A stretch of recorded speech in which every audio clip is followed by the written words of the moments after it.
Coming to Apple TV Plus on August 9th. You the Marine? Yeah. You the ex-con? Yeah, I did time, but you only got to cast aspersions at me. From the director of Mr. and Mrs. Smith and The Bourne Identity comes a new film. It's your first job? I know what I'm doing. A little late for a career change. Starring Matt Damon. Everybody in New England is after us. And Casey Affleck. Go, go, go, go, go! What are you doing? Taking notes. Taking notes on a criminal conspiracy. The Instigators, rated R. Streaming August 9th on Apple TV Plus.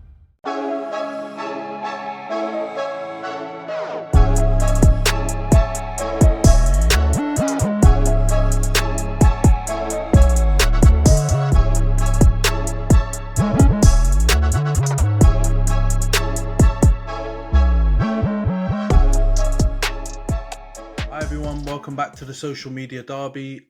We've got a great episode this week. Obviously no real football to talk about, but lots of transfer news.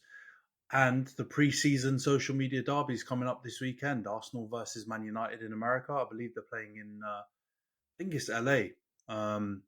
So it's going to be a super late night one on Sunday for us to watch, those of us in the UK anyway. Probably decent time for you, Johns, to be fair, where you are right now. But before we get into the episode, for those of you watching on YouTube, please subscribe to the channel, like the video, drop your comments down below, share the video if you can.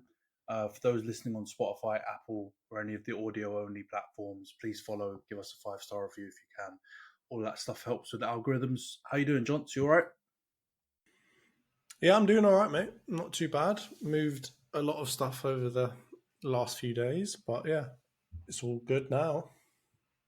Yeah, we're doing an intercontinental pod this week and probably going forward for the next couple of months. Shanti now back in China with the missus. How's it going over there? You feel comfy, all set up? Yeah, it's going decently well. Obviously, it will take a while to bed in, but been a good start, let's say. Yeah, there's been some funny videos of John's out shooting in the gym. In his new compound, which we shall not share, looking stiffer than Yao Ming, but let's keep it going. All right, yeah, this week's pod, like we said, there's not too much football to analyse because I think United have played a couple of pre-season games already. One in Norway against Rosenborg, lost 1-0 to a last-minute goal, and then in Scotland against Rangers, won 2-0. Don't believe you guys have played any games yet. So it's going to be interesting when we get into the pre-season preview part a little bit later. But let's get into the transfers because there have been some moves. Both Manchester United and Arsenal have signed a couple of players. We've obviously talked about Xerxes is already signed for United. We talked about that on the pod, I think, last week or the week before. The major signing being Lenny Yoro, coming in from Lille, a bit of a surprise signing. A lot of people thought he was heading to Real Madrid. Has decided to sign for Man United. Quite a lot of conversation about the fee and all that kind of stuff. We'll get into it in a minute. We've sold a couple of players. Obviously, we talked about Willy Kambwala leaving on the last pod. Mason Greenwood's move to Marseille has been confirmed. Donny van der Beek's move to Girona for like a packet of crisps or whatever it was and a pint of lager. That's been confirmed as well. A couple of moves for you guys. So David Raya's move has been confirmed on a permanent. Some people saying it was between 28 and 32 million. So that's a decent deal, I think, in my opinion, but I'll ask you in a minute. And a signing of a young Ajax goalie. I think his name's Tommy Setford. For just under $1 million. So you're really, stacking out that goalkeeper part of your team. And then there's been a bunch of rumours. So, I mean, on both sides, but especially on the Man United side. So we'll start with Man U then, Johns. Lenny Yoro signs for Manchester United. I think we won't really talk about the Greenwood one, right? Because I think we've analysed that plenty of times. And I think the only interesting thing about the Greenwood one is that we've got apparently a buyback and a 50% sell on, which I don't know. I'll get your opinion quickly now. I think that's just decent business. What do you think about that deal real quick on the Mason Greenwood side? Yeah, I mean, it's a complicated situation. So I think from my point of view, getting anything for him is decent. I think it looked like Marseille maybe weren't going to do it because of like the mayor coming out and saying like, don't don't buy this guy, etc., etc. So I think getting something for him is better than nothing. Obviously, if the background was different, I think you'd probably look for quite a lot more. But I think given the scenario, given the situation, I think it's a decent amount of money for you guys to get for him. And I imagine because he's a youth prospect, right, that it's all profit for you in the end. So that also helps as well with a relatively low fee. At least it's all going kind of straight to money that you can use, right? Yeah, true. That is a good point. Yeah. Yeah, like you said, it's really hard to analyze. I don't really want to get into it too much because there's obviously conversations about people saying, what we should do with the fee, donate it to charity. I mean, that's totally down to the club. But at the end of the day, what we did know was that this deal was going to happen. Whether it was to Marseille or another club, we knew that Mason Greenwood had no future at United. So I'm just glad that we can just draw a line under it now and just move on. Back to the Lenny Yoro one, we'll get into the deal part of it, the financials and stuff, because I know that's something you want to talk about. Been reported by a couple of people, I think from The Athletic, that it's a deal that can rise up to 70 million euros. I think that works to like 62 odd million pounds, 63 odd million pounds if all add-ons included. Fabrizio reporting that it's 50 million euros plus 12, so slightly different, 62 million euros add on, so that works out to what, 57 odd all in or something like that. Either way, it's a hell of a lot of money for an 18-year-old. Only played 60 games for Lille, so it's about a season and a half. A lot of rival fans have been out there saying we've been fleeced or we've overpaid, and this is kind of old United style deals, which I kind of understand to a certain extent. Another point that's been brought up is this 5,000 a week wages up to 115, 120,000 odd or whatever in his new contract, and it can rise every year based on his performance.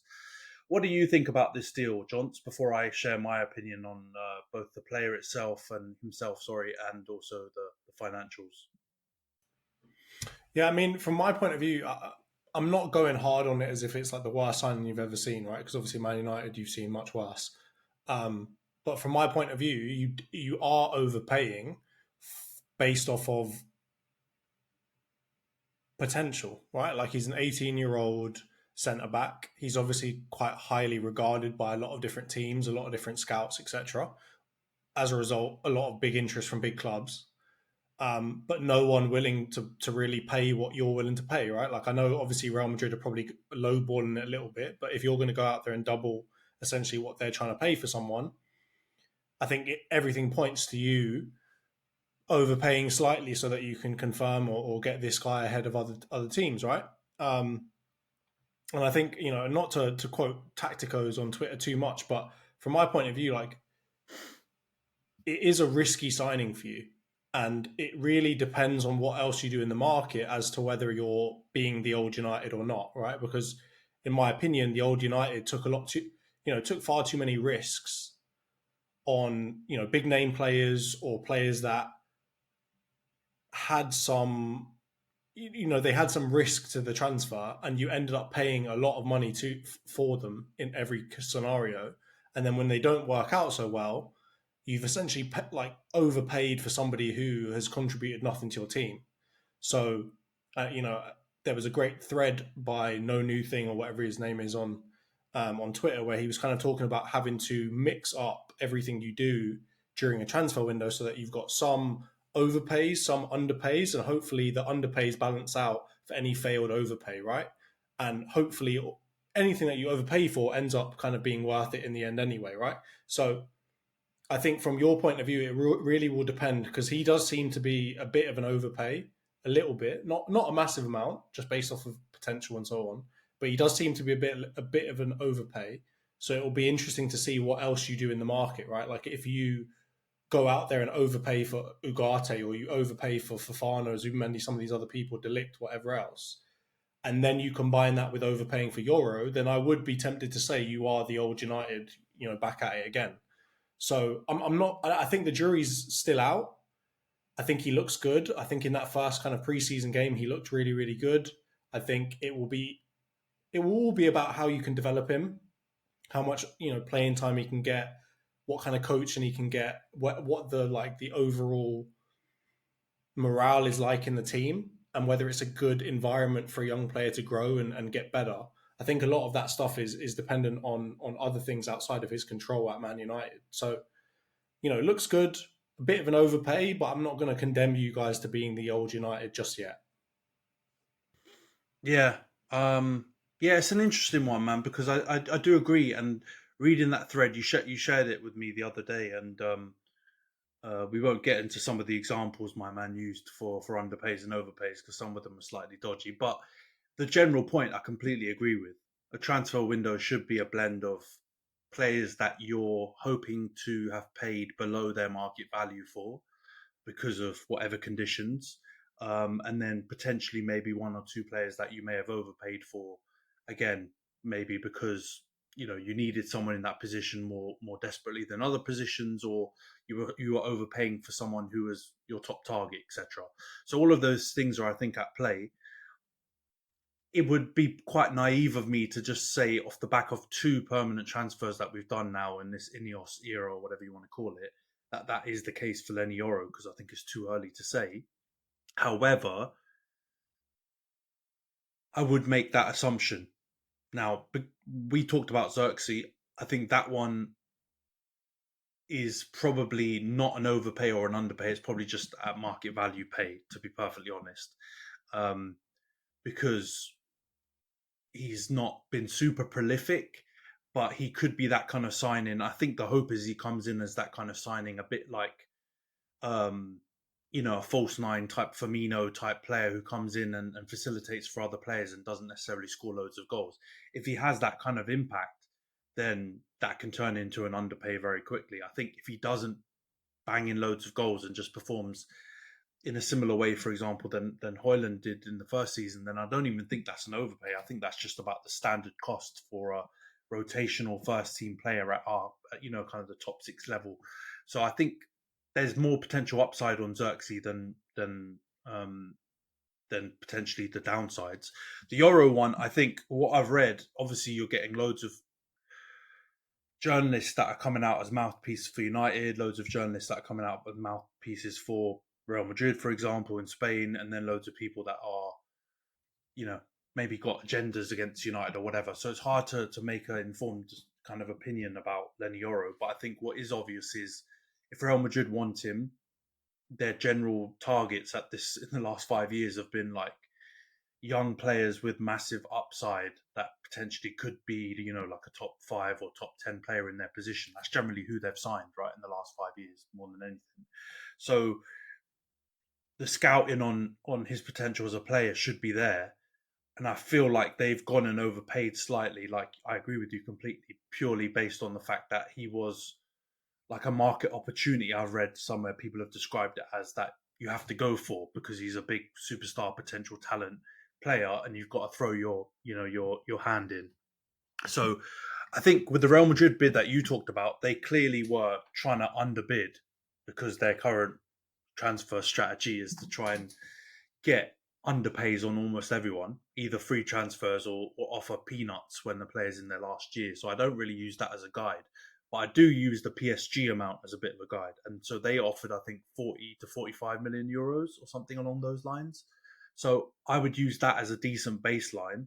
And we've overpaid compared to that, right? Whether it's the 62 or the 70, we've clearly overpaid by at least like 40, 50% of whatever they wanted to pay, which is quite a lot. But I'm not mad at it because I don't think it's not one of those ones that make you feel sick to your stomach. Like the Anthony one made me feel horrible.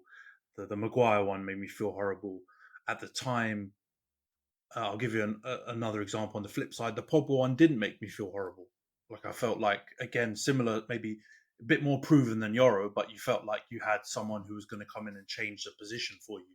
So in the end, I think time will tell. He's super young, and I agree with you. If he's the only business at centre-back, then I think maybe it is a bit of old United. If someone else comes in and you kind of give him the growth to develop, and you don't just put him out in the deep end, then I feel like it's a good deal, and he's someone that will hopefully develop with us and stay at United for a couple of years at least before the big clubs come knocking again. So I'm super happy with the deal. I don't think it's a crazy overpay like some people have said. To be honest, the Arsenal fans, the Liverpool fans, the top six fans that have kind of tried to banter us about, I don't really mind because we normally always do that with each other, right? You reminded me about when you guys signed Ben White and all these guys. We also did the same thing to you guys, and it's true. But still, the ones that I found weird is Newcastle, Everton, for example. Have you seen some of them? They're almost bantering us because we didn't want to buy their player, and I'm like, I saw a hilarious tweet that said like it's the first fan base ever to be angry at a club for not buying their wonder kid or superstar. Yeah, it's so baffling. Like I've seen threads from Everton fans saying, you're paying X amount for a player who's not prem proven, who's not done this, who's not done that. When Branthwaite was sitting right there, and you could have got him for £70 million. Like, first of all, I don't think they understand currency exchange because £70 million and even €70 million, if that is the total fee, is completely different. And second of all, apparently you don't want to sell him. So if you don't want to sell him, how can you blame us for moving on and getting another target? That's the only thing I will say about this Yoro move, which is encouraging for me. I think the fee and all the financial stuff, I agree with you. The jury's still out. It could be old United. It could be new United. We won't know. But the way we've approached the signing is definitely different than old United. So first of all, old United would have dragged this out for 6-7 weeks, right? As far as I know, it was basically done in 2 weeks, or less than that, when we heard that a fee had been agreed, until he was being announced. Second of all, apparently we've bid 2 or 3 times for Branthwaite. We've been chatting to De Ligt for weeks, and then we moved on and got Yoro. So as far as I'm aware, that shows a little bit more planning. It looks like it on the face of it than previous seasons where, for example, we chased Frankie de Jong for felt like 6 months, but it was like 2 or 3 months, and then out of the blue we get Casemiro when that doesn't work, and we've not been linked to Casemiro at all. So that's the positive. I'll look at the Yoro deal and finish it off. Finish off the combo on. At least it looks like there's a bit of a process, and when we get to chatting about some of the other players we're linked with, in each position, it seems we're linked with 3 or 4 players. And we're legitimately talking to those players and those clubs so that if one deal doesn't work out, we move on to the next, which might seem like no-brainer type deals. And I'm sure Arsenal, City, Liverpool have been doing that for years, but we haven't. You guys have always mugged us for how we've dealt with things, and finally we're dealing with it, I think, in like the modern way. Whether those signings work out, let's see. It just makes sense though, especially in today's world where like you bid for a player or you have interest in a player, and immediately it's public news because Fabrizio's saying here we go or whatever else. It makes sense to go after 3 different people at the same time, because not only are you creating backup plans, plan B, plan C, but you're also pitting them against each other, right? Like when you bid for a player and they know that this is the only player that you want, the only person that you're linked with, they know that they've got a bit more leverage to charge you a bit more, right? When you're linked with 3 different players and you're kind of like, guys, if you don't want to go for this deal, I'll just move somewhere else. Kind of like what you did with Branthwaite. It's a lot easier for them to just say, all right, you're going to have to pay this or we're done. Or maybe you see that they're rope-a-doping a little bit and they're actually willing to take something a little bit lower. So I think it just makes sense to be run in this fashion, right? Like a business should be and would be, and like a football club should be. So it definitely is a change maybe in the operating of the club. I will say one thing that hasn't seemed to have changed though is every bit of your business is in the news. You still can't figure out how to keep anything private, because every single person that you've spoken to, liked an Instagram post, done whatever, every single one of them is now public information, to the point where you're getting back to that kind of old United thing where it's just like you get linked to 1,000 players in a window, none of which are really serious, and you end up with no one. Obviously, that part's different. You're probably going to end up with people and you are serious about them. But this whole like being linked to 1,000 players every window, I don't think personally it's a great thing for the club. And I think generally speaking, it's one of Man United's biggest problems, which is you're just constantly in the news cycle. You're constantly on the front pages, the back pages, and wherever else you need to be, wherever else you end up, because you can't seem to keep any of your private dealings private. Yeah, it depends, man. I agree with that. I mean, it's annoying as a United fan, right, to be linked with 50 million players because you never know who to get excited about. I do think it's a bit of a chicken and an egg though situation because I think there's only so much you can do when journalists and outlets are pushing to try and get more eyes on their articles. They're going to look for a Man United rumor over a Man City rumor, even though they're a much better team than us. The news cycle dictates more eyeballs are going to be across a Man U rumor transfer than a City one. So it depends. Like some things we've done pretty quiet, like in the structure copium. We've Barada, no one knew about until it was signed.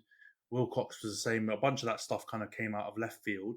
And some of these transfers, I mean, you only hear about them once we've agreed terms with the player or we're like pretty far along, which I think is a minor distinction, but a minor improvement. But I do think, like you said, it's true. I don't think we can change anything about that, though. I just think United are going to pay a lot of news outlets' bills because that's what you go looking for, and that's why you get people still creating random rumors, right? Although I would say the most part, a lot of these, I think there's validity in them, right? We talk quickly about the rumored ins. We're definitely chatting to Agate, agreed personal terms with him. We're definitely starting to chat to Fofana and hijack another Milan move, which is pretty jokes. They must hate us by now. Zubamendi, I definitely think there's some interest. Delict, well known. We've agreed terms and we're lowballing Delict Bayern right now. And the Mazraoui one has just come out. So I think we are chatting with all of those people. And I think equally on the outside, now Sancho's linked with PSG. I think that's probably true. I think the Wan-Bissaka rumours are true. The McTominay rumours to Fulham are true, whether or not we sell him or not. And the Casemiro one is going to continue, I think, right until the end of the window with Saudi, because I think they probably want to get other players. And if they don't get other players, they'll come back to Casemiro at the end. So I think all of that stuff is fairly true and probably quite advanced in a lot of those cases. So, yeah, I think do you remember back in the days, we were always linked to, what was that Argentinian guy at Benfica? Nicolas Gaitan. Do you remember him? Football Manager hype. We were always linked with him. We were always linked to Schneider, Wesley Schneider, every season. We were linked to all these guys and we never ever got them, but they were always someone that the media churned out. Whereas I feel like a lot of these guys, whether we've been linked with them or not before, I think it's probably legit.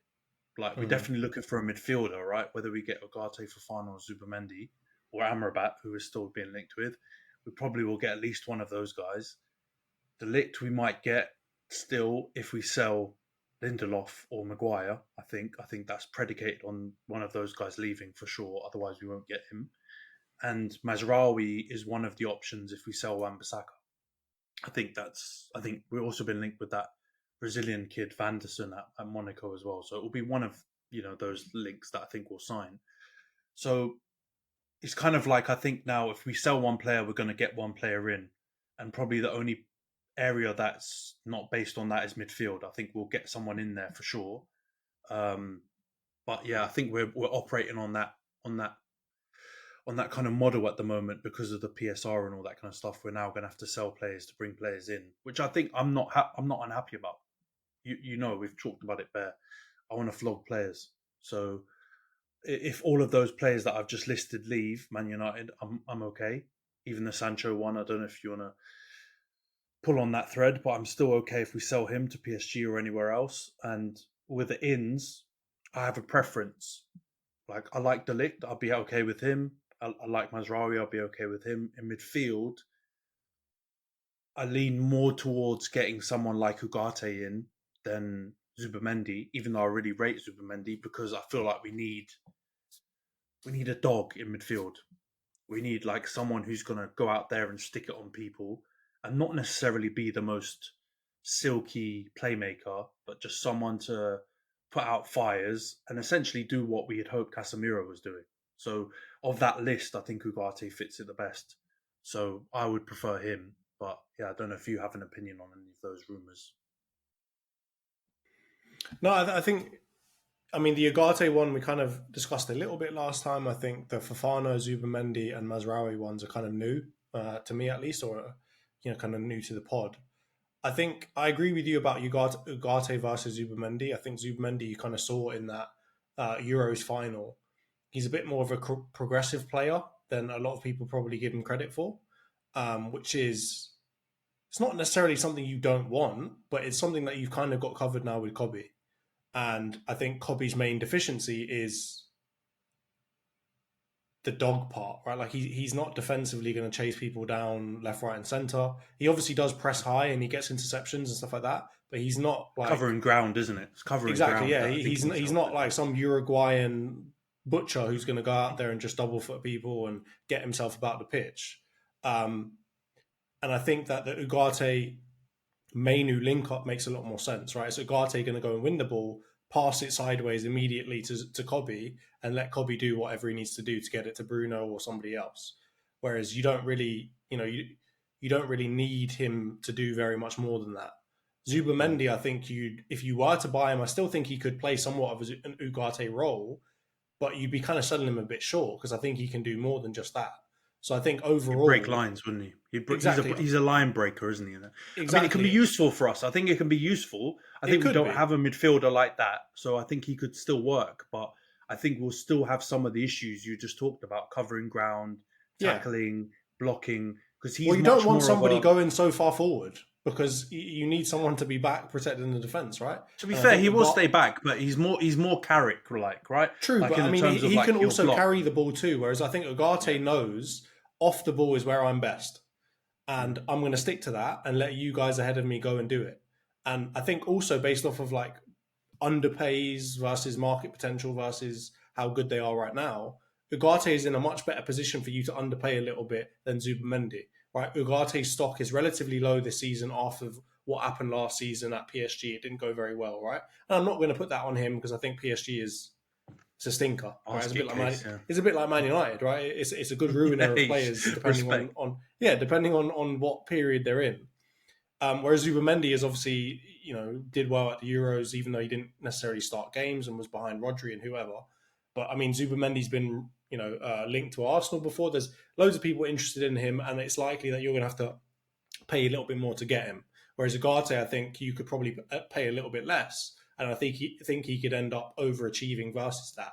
So I think, in my opinion, based off of the Yoro transfer, the Xerxes transfer, what you really need now is an underpay, and I think Ugarte is the perfect underpay for you to do that.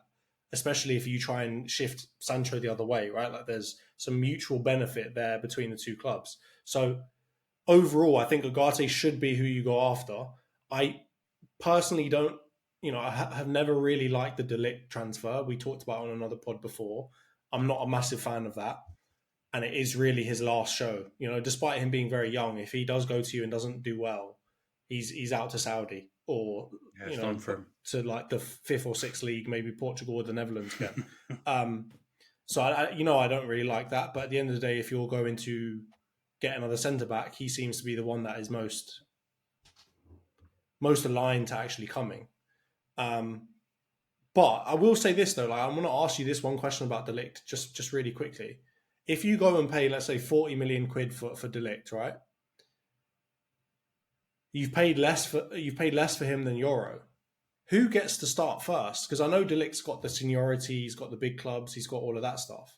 But if I'm Yoro and you've just paid more for me than you've paid for this geezer, doesn't it seem a bit weird to go and start De Ligt? Because from what I've heard from Man United fans, if you do buy De Ligt, it's going to be a De Ligt, Lucho centre back pairing, not a Yoro. Lucho centre back pairing. So where do you stand on that? Do you think if you get De Ligt that he's going to have to be first choice? I mean, yeah, I think it will definitely be interesting to see how it goes because I don't think either player is going to be able to come in with their chest puffed out and say, "Look, I demand to have that place next to Licha." I think both probably have equal claim to it, really. But I don't think either claim is super strong. Like, obviously, Lenny Yoro's coming off an impressive season, but he's super young. I know the fee would make you think you're spending a lot of money. He's got to start, but I don't think that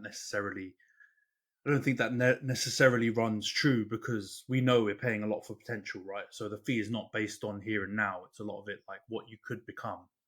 So I think he's also not, unless we've given him assurances and said, look, you're a starter, then I think it could be an issue. But otherwise, I think he seems like a fairly level-headed guy. I think De Ligt again. He rode bench a bit last season at Bayern. I don't think he was probably super happy about it, but I'm sure it seemed like he accepted it, and I think if he's in or out of form will dictate whether or not he plays. He's definitely got more experience, and I think he's probably more ready to start straight away. So I would lean into common sense would make you think it would be a De Ligt and Martinez combo to start if we signed him. But obviously, if one of those players dropped out of form, or if there are injuries, then Yoro is obviously the one who comes in. But yeah, I think that has to be the way forward if we sign De Ligt. I think Yoro's got to wait and see. And if he does break into the team, that's a sign that he's playing off his. That will be the only way that he breaks in. Yeah, let's see how that goes. I think there's definitely going to be a lot more activity on the Man United side inbound. I think we'll definitely sign a midfielder. I think if we're able to flog one of the defenders, like I said, I think we'll definitely sign a centre back as well. And right back, I think all indications show that Wan-Bissaka's going to leave, and then when he does, we'll sign a right back to replace. But let's get into the Arsenal side of things then. So we won't spend too much time on the confirms. David Raya, we knew that was going to happen. This young Tommy Setford kid looks decent in comps and stuff I've seen of him. He's obviously like a bit of a wonder kid on Football Manager. So I think that's a decent plan, though, to be honest, future-proof in that position in the years to come by. But I don't think he'll touch the pitch at any point soon.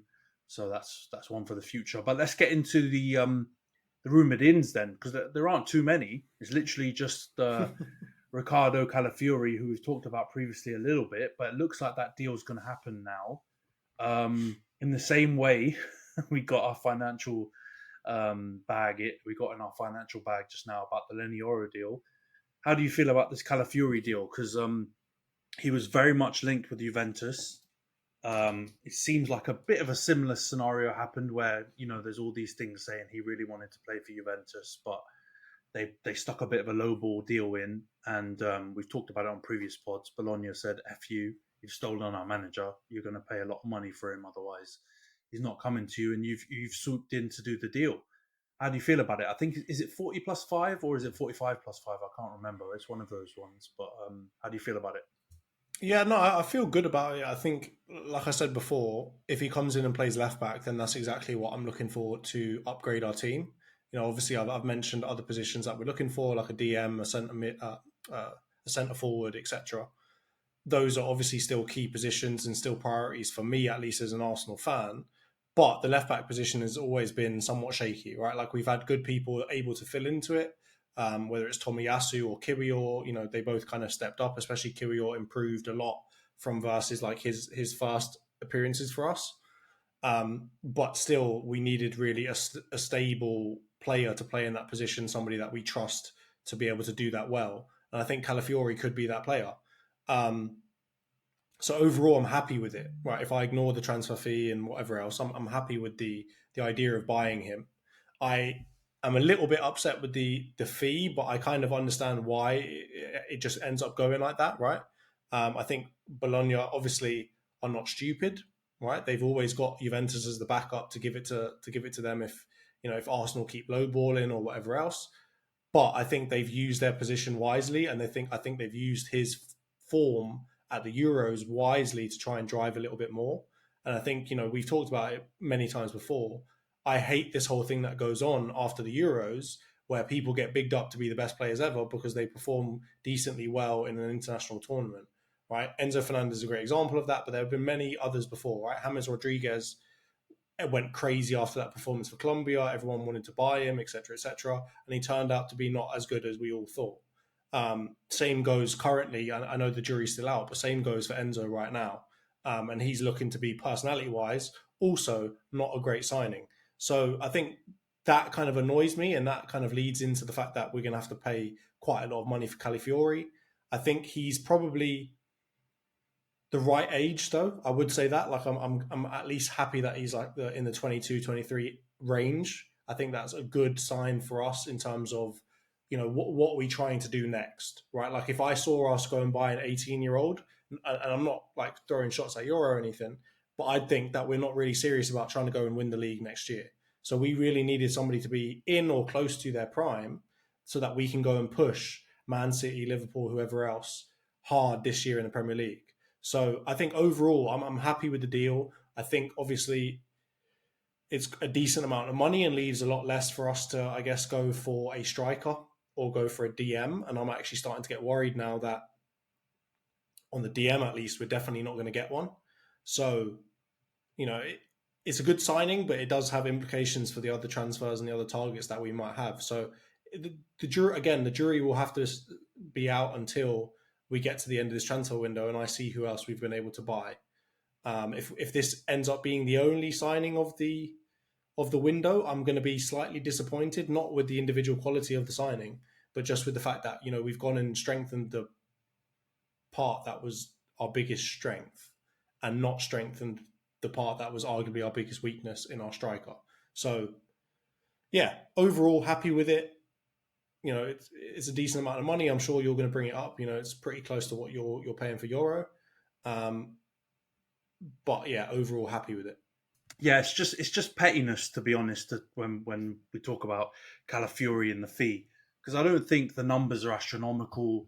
I don't think any of it is wide of the mark when you consider the talent that you're paying for. I think he looks like a really good player. I agree with your point about like doing it based on the Euros. I hope for Arsenal's sake, they've been scouting him for a while and this has just been like an opportunity that they've seen come up.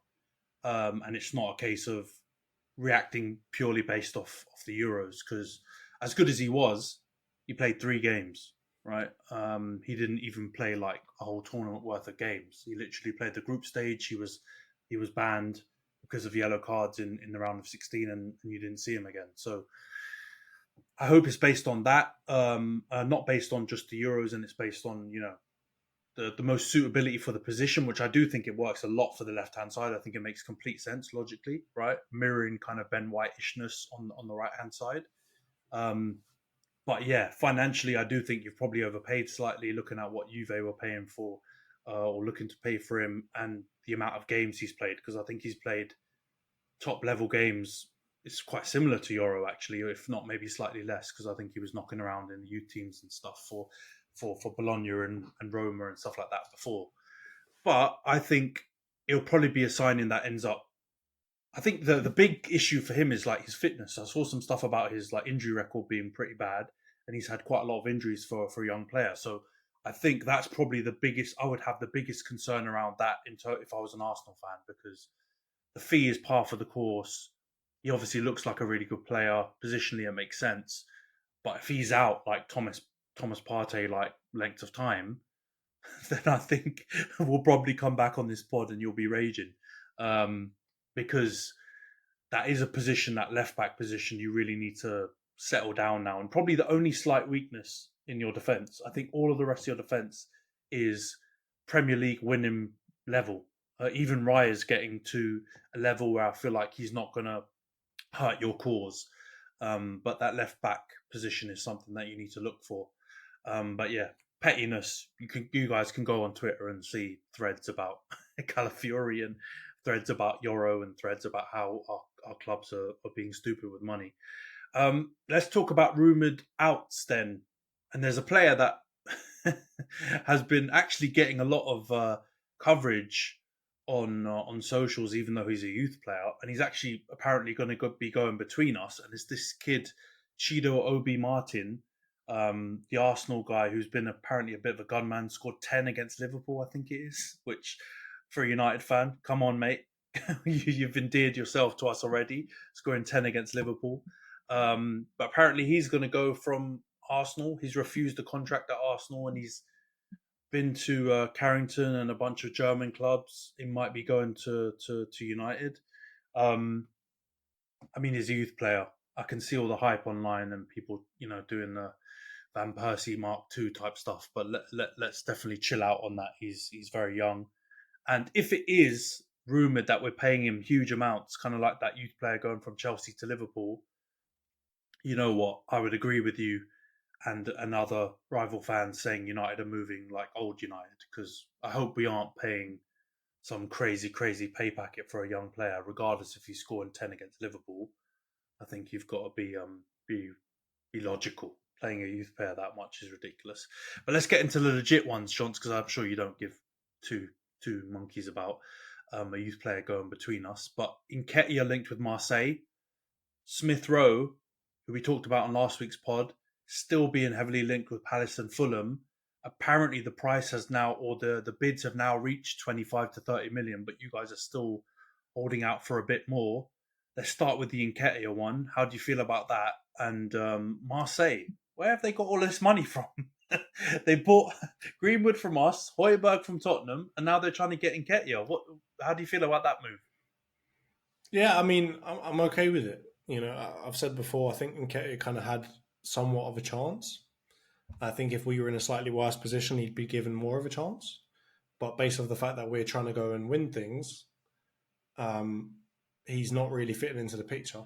So to get rid of him, I think he's probably the best case for everyone. I think he goes to a team where he can get, be the preferred option, get game time, and maybe be eased into kind of real professional football a bit better.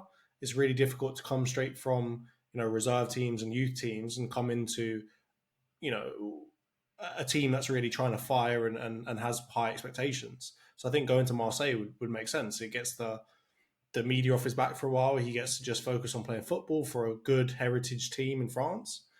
And as long as the fee is right, and as long as the fee is, let's say, in line with what some other people are willing to pay for young English talent, then I'm okay with it. So I think overall, I think that signals to me also that we must be doing something in the striker market. To get rid of Nketiah and then not to go and buy somebody else would be really weird. And I hope, even based off of the time and how long is left of the window, I hope that we've already got feelers out and we're already talking to different people with the idea that if we sell Nketiah, we'll have extra fees to go and buy someone else. So I haven't seen too many of those links come out, but I'm imagining that's what's happening behind the scenes. So yeah, overall, not happy to see him go, but I think it's the right move for everyone. And it also is a good signal to me, at least, that we're trying to go out and get somebody to fill that kind of centre forward role. So yeah, overall, I think it's a good move. Yeah, I agree. I do think if he goes abroad, though, that will cut the fee down.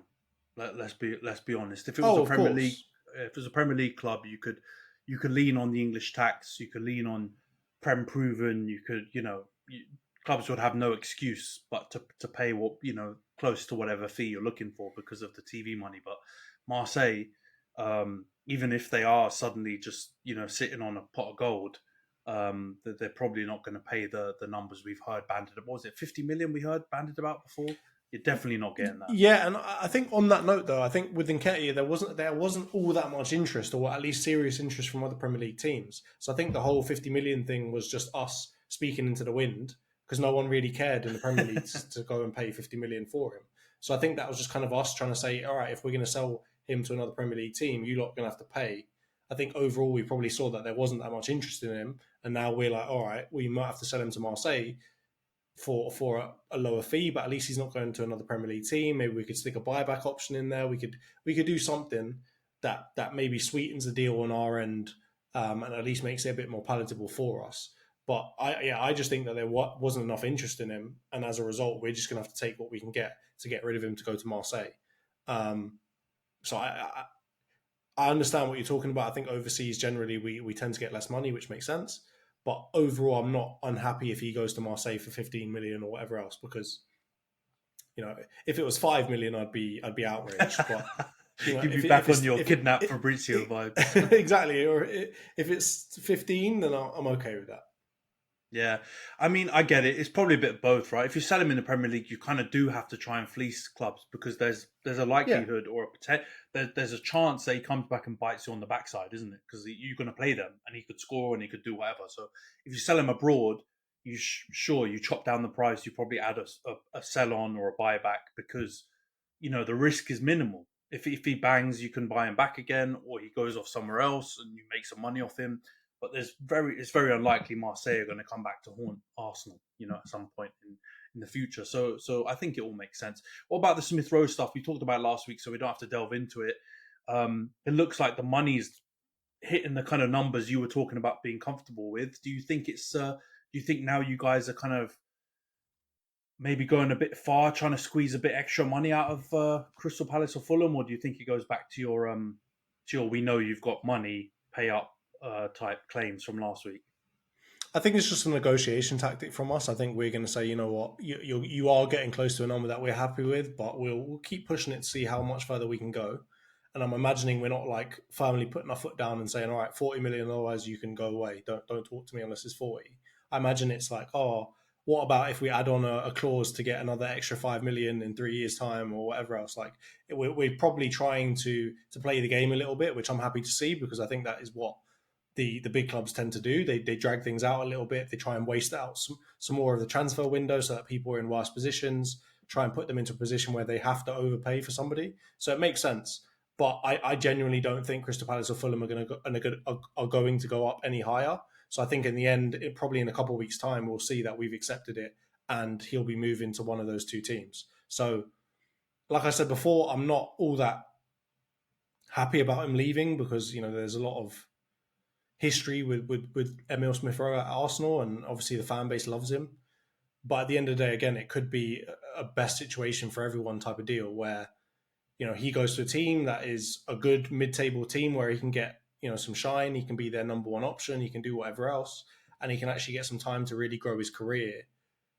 And for us, we get to offload a player in a position where we've probably got enough cover for this moment and use that towards other parts of the pitch where we need to buy someone. So, yeah, like not overall very happy with it, but it's kind of business is business. The game is the game. Kind of got to go along with it, right? Yeah, I hear you. I do think it's just negotiation, and if you are trying to get a bit more money out of them, I mean, I feel like that's fair. Too many times when big clubs sell their assets, they devalue them to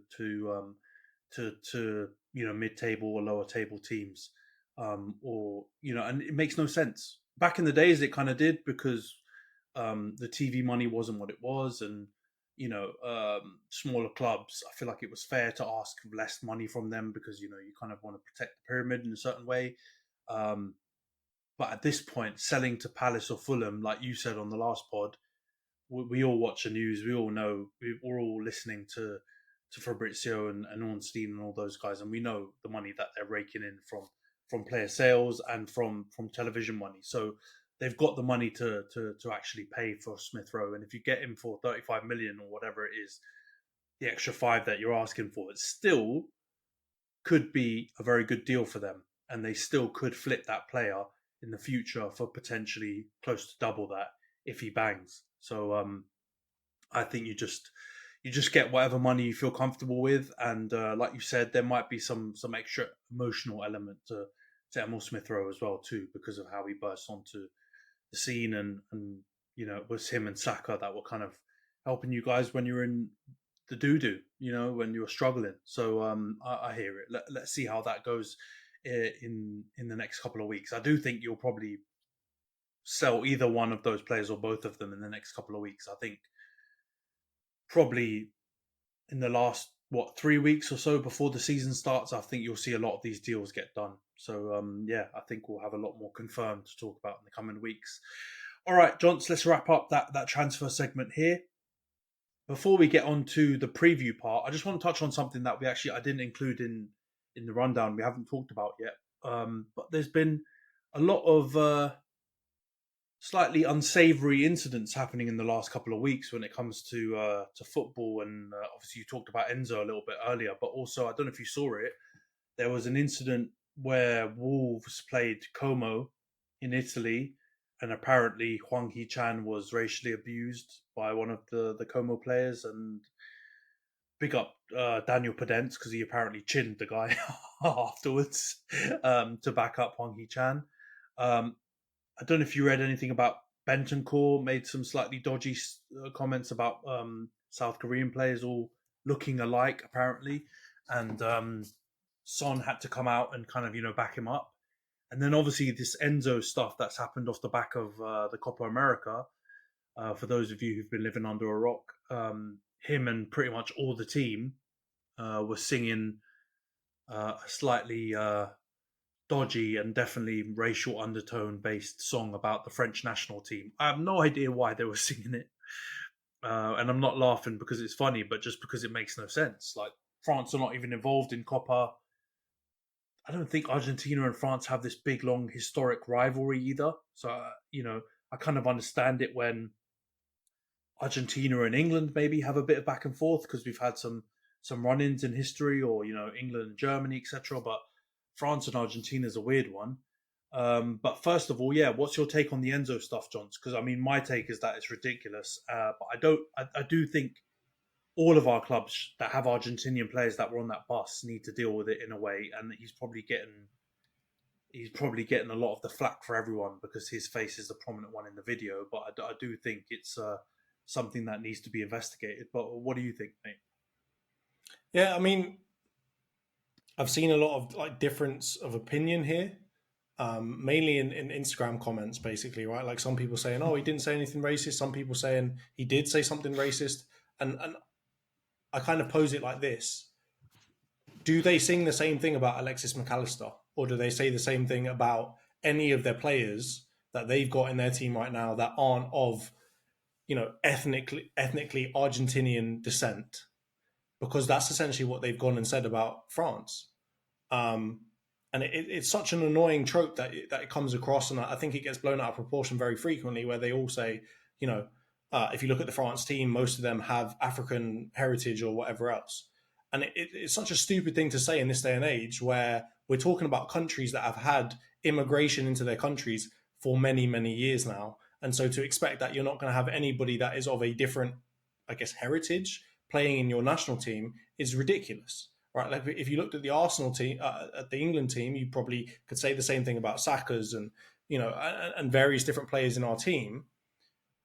And I don't understand why it's relevant really anymore, and why we even need to talk about it, right? Like Argentina, is their pride in having 100% Argentinian born and bred forever, 15 generations of their family are from Argentina?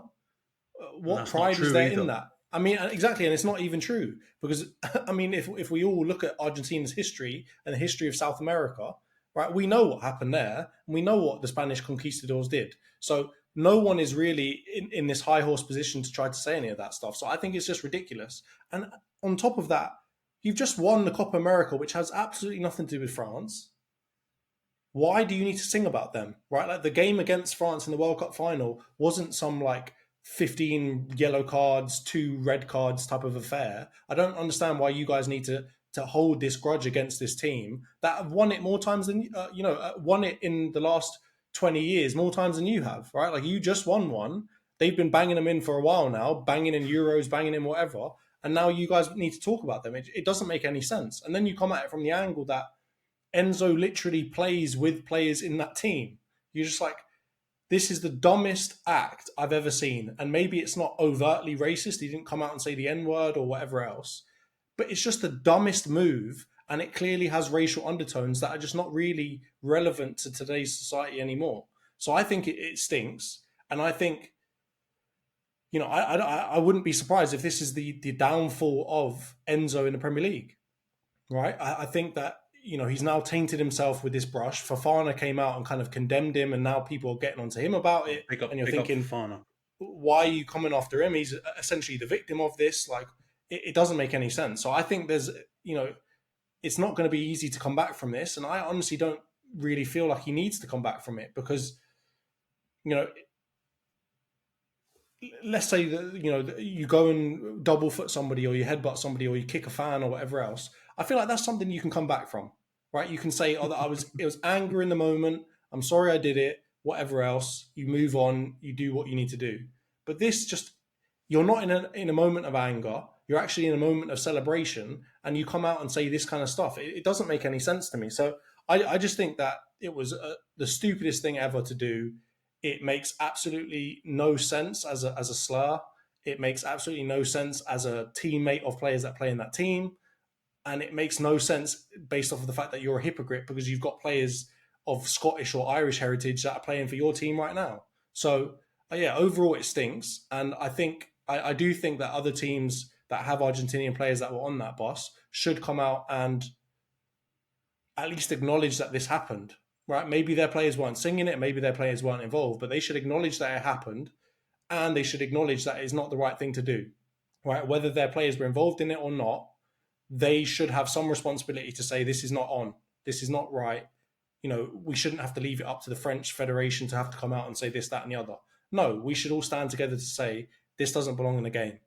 So, yeah, it stinks. And the whole Huang Yi-chan thing as well, it's just such a familiar story to me. Like growing up as a Chinese person in a non-Chinese, or let's say predominantly non-Chinese country, it's the Jackie Chan thing is so played out. Like it's racist, don't say it. But if you're going to say something racist, at least say something a bit better than that. That's literally the crappiest thing you come out and say to somebody, especially when you're playing for Como. Like, who are you to come out and say anything? Right? Like, people know your club or know the name of your club better for the lakes and for the holidays than they do for the football. And you're coming out to say things about Jackie Chan this and Jackie Chan that. Like, Jackie Chan's not even Korean. At least be more intelligent about the dumb shit that you say. Yeah. No, I agree with you. Firstly, on the Enzo stuff, what it is though, it's just so frustrating because it's so divisive, and we know with certain regions of the world how like patriotic and nationalistic a lot of people are in those regions. Right, Argentina happens to be one of them. I'm not saying being patriotic and nationalistic is inherently bad. There are elements of it that are good for uniting a country and bringing people together. I'm not saying that's bad, but when things like this happen, it's very, very dangerous because you now see the prime minister, I think, or the president of Argentina came out and has defended Enzo. And that's, when it will get to a political element in some of these countries very, very quickly. And Argentina happens to be one of them where they staunchly come out and defend their people and their players. So that's another element that becomes very, very dangerous about it. And also, I don't know if you recently saw Enzo went back to River Plate, and the crowd in their massive stadium were all out there chanting the same song when he came out.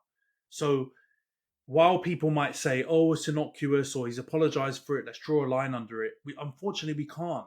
You can't deal with it in that way because the aftermath is still going on, and it will impact society there and continue potentially, outlooks and ignorances that people in Argentina might have about people from France or Africa or other countries that are involved in this whole saga. So it's super dangerous.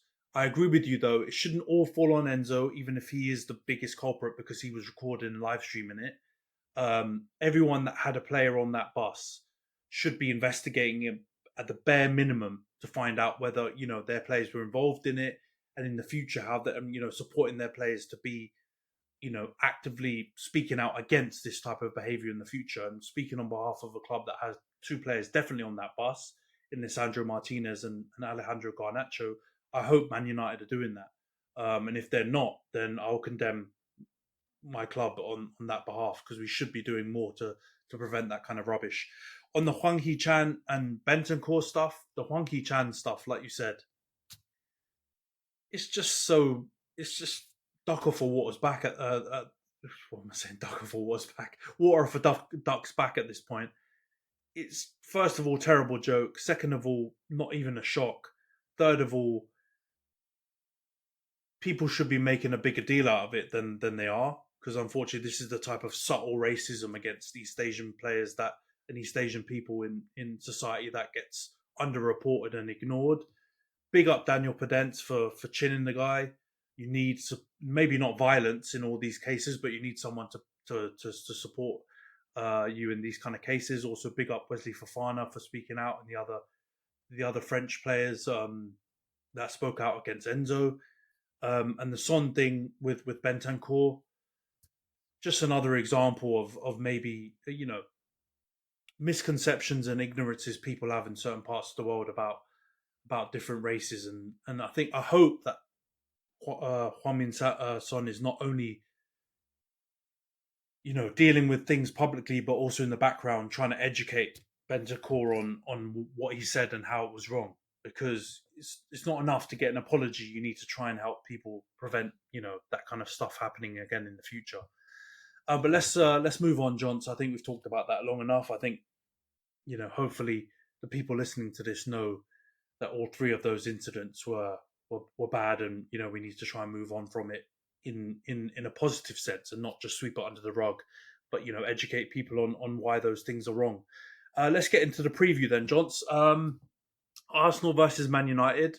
I believe it's on Sunday for both us here in the UK and also yourself in China. But it'll be Saturday in the US. It's a bit of a tough one to predict or give a bit of a preview for, because obviously pre-season. I think last year we played in pre-season as well. It had no bearing on the actual games in the Premier League when we played each other. But it's a good idea of what teams we might be going for. Obviously, I think this time it might be harder to predict because a lot of our players will be still on holiday because of the Euros and Copa. Last season, I do think it gave a good idea of who would be playing in the first team, because I think Kobe played in that game. There were some patterns of play that I think weren't executed well by United, but I think you could see were tried to implement throughout the season. But yeah, first of all, how do you think the game will go, and how do you think the teams will line up? I think the game will be competitive. So I think even though it's a friendly, even though it's in America, I think actually they will try and put out a strong team. It kind of sets precedent for the rest of the campaign for the year. We've got Liverpool like the Thursday after that as well. So, I mean, we've got two good games back to back, and we're going to want to set a precedent that we are still better than both of those teams. And so I think from that point of view, you'll see strong lineups on both sides. I don't think it will be necessarily full strength. I'm not saying that you're going to see a full starting 11 that you probably see start in the Premier League. I think there will be some tests here and there for new players coming in and for some young players. But I think you will see a core of the kind of mainstays of that team. I think in terms of how the game will go, I can't really call it at this point, right? Because it's, friendly games in the summer are always weird ones, right? You can end up having the weirdest results where a team gets absolutely battered and then goes on to be really good in the actual Premier League season afterwards. So I can't really call it, but just being an Arsenal fan and, the fact that Man United have probably got quite a few different kind of new things they want to test out, I'm going to go that Arsenal are going to win this 2-0. And I think we're going to try and put on a show for the Americans. Obviously, they're trying to get bloody Premier League games to go over there now. So I hope it's not too good of a show. I hope it's somewhat boring at least, so that they're like, oh, actually, you know what? You can keep football in England. We don't want it. But yeah, I'm going to go with an Arsenal 2-0 win. Yeah, no, I agree with you in terms of the lineup and the strength of the team. I think you've obviously got quite a few players that weren't actually involved. So you've got your Odegaards, your Parteys. Quite a lot of those guys have been in training now already since beginning of July or mid-July or whenever preseason started. So I do think in the end you'll get a fairly strong lineup on both sides. I think they're probably also somehow contractually obliged to put out some of their first teamers. I'm sure that's part of the contract for all these preseason games. I think, do you remember that game where was it PSG or something went out to China and they didn't play Messi and the fans went absolutely apeshit? So I'm sure that it's part of it. It must, we must see X amount of. I mean, I think in China they were literally trying to say you can't come again unless you can guarantee all of your, your first team are going to play. I don't know if it'll be quite that severe in the contract for America, but I imagine they're going to at least have some of their key players out there. So yeah, I'm sure that's involved. You'll see some big names for sure. Yeah, I'm sure that's involved in it. So I'm sure both sides will line up as strong as they can.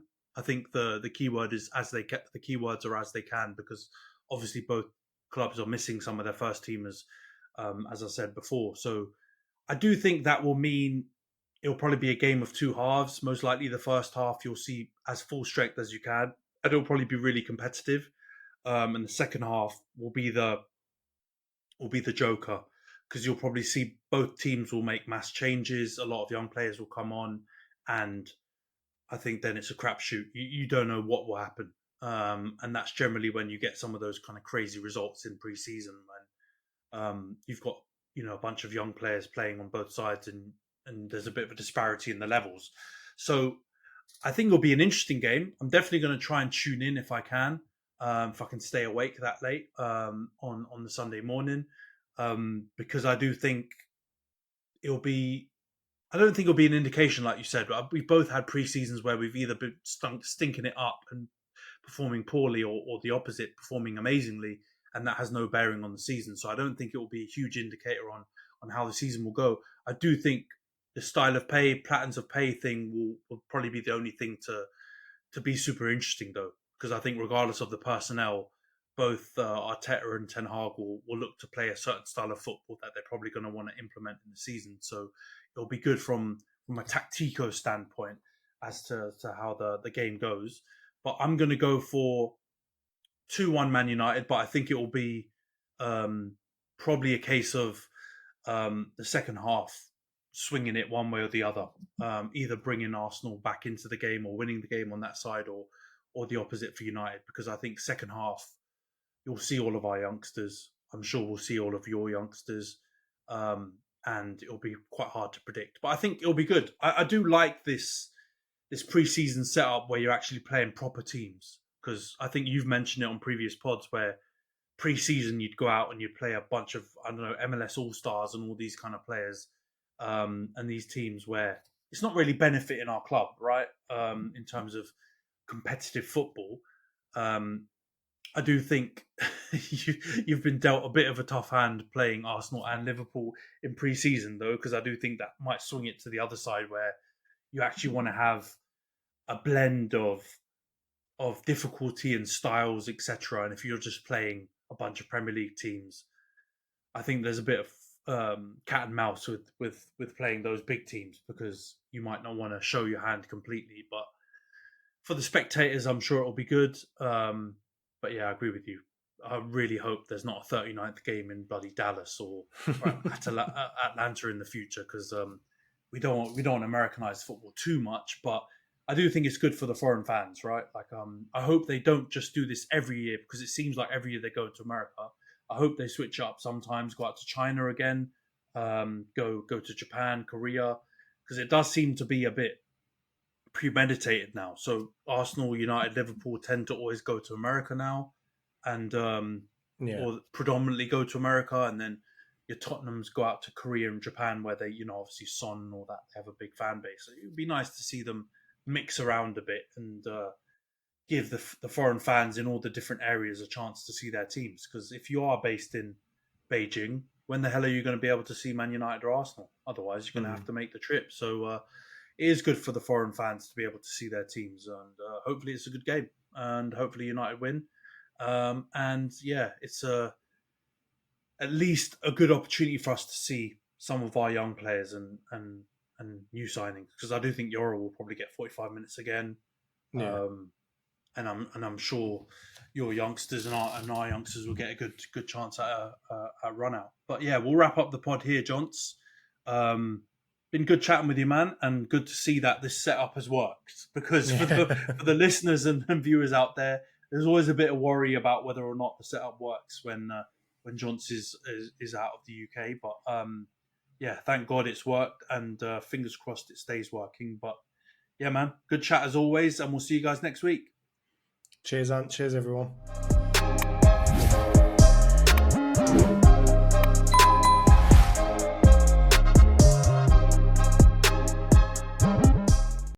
Sports Social Podcast Network.